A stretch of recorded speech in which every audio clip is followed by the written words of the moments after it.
guys, Planet Everything here, and today, hold on a second, we got a big box.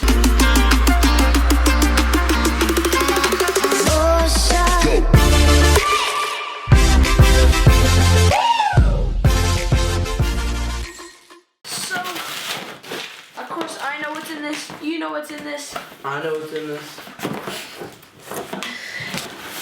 Look at that. That box right there, that's the Ronin M.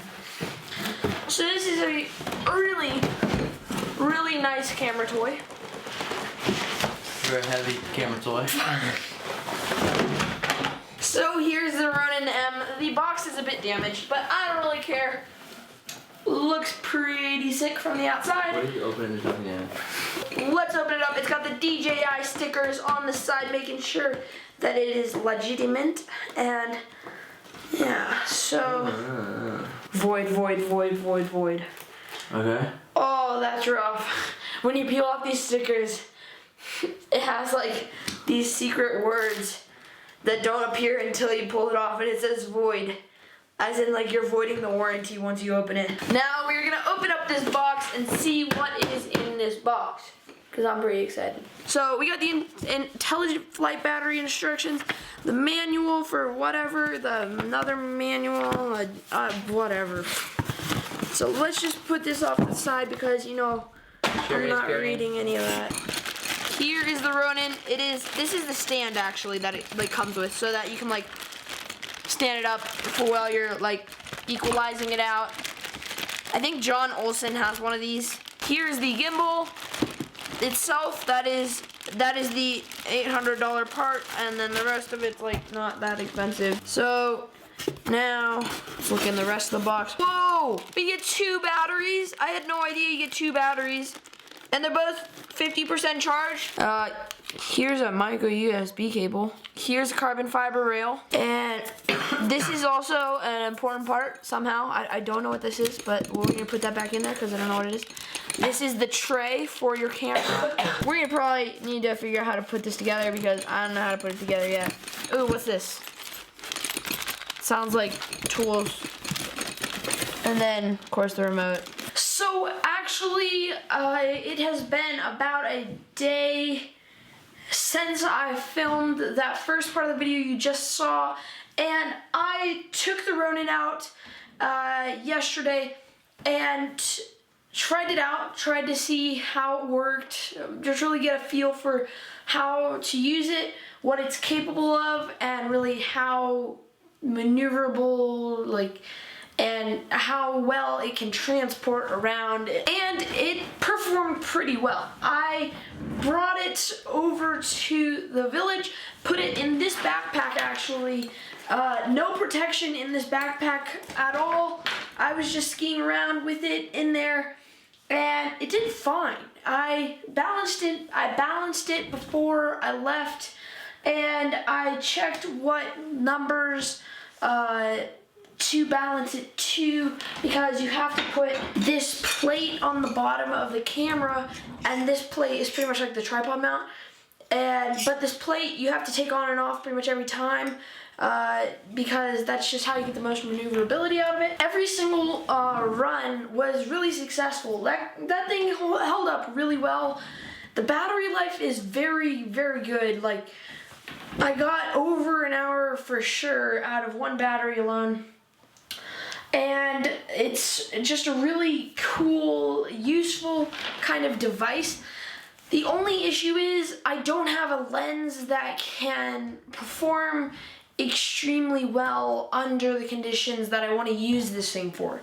So what I'm hoping to do is eventually getting a red band or like a pro wide angle lens for this camera, and eventually upgrading to an even better Canon at some point. I don't know when, but I have some footage of Charlie skiing that I took with the Ronin, and I only brought it up and down a couple of lifts today, yesterday, but today I did a lot more lifts with it, and I could just hold it in my hand going up the lifts, and it really wasn't a problem.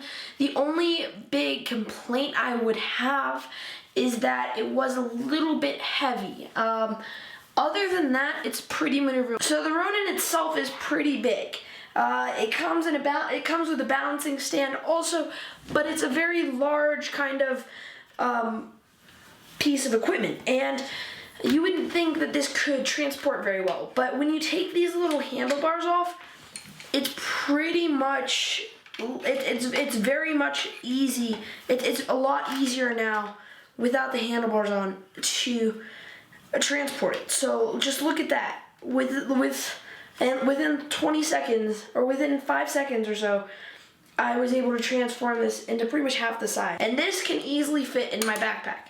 Probably not the best thing for the Ronin itself as far as it goes with long-term use, but it's definitely good. It helps a lot because the main reason I got this Ronin was to be able to use this skiing and for action things, so that George and I could make videos in the park of each other and just really going along like side by side skiing, holding the Ronin either like this. This is probably my favorite way of holding it. For snowboarders, they like holding it more like this. That's just what happened. I don't know why. This also, if you really needed it to, you can get it even smaller, but the more and more you take it apart, the more and more you have to put back together. So just keep that in mind if you are buying this. If you are buying a Ronin, buy the Ronin M, because unless you have like a really, really nice cinematography camera, I mean, this thing can hold a Blackmagic, so I don't have a Blackmagic, but I do have a Canon, and it's fine with, the Canon is just fine with this. Like, this can definitely tolerate a Canon camera. Pretty much of any type. I would guess probably the 1DX is probably approaching its maximum, approaching its maximum, like, weight, but I don't know. I've never put a 1DX on this. It's an overall really useful tool for filming, and it makes really cool shots. I get a lot of bad quality footage because I don't have a monitor on it yet. I will eventually get a monitor for it, just to put on, like, mount on the bars. But that is something that I'll do in the future, because I mean, I can still get good enough shots. It's just sometimes I can't tell exactly what I'm looking at, and I don't want to really put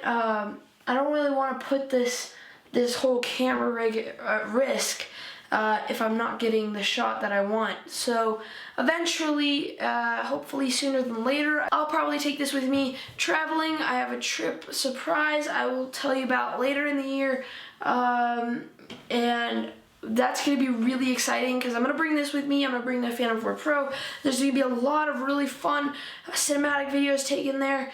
It's going to be great. We're going to have a lot of fun with this camera rig. I'm so excited to start using it, and I'm sure tomorrow and the day after you'll see videos shot with this, and I'm just going to start using it as much as I possibly can.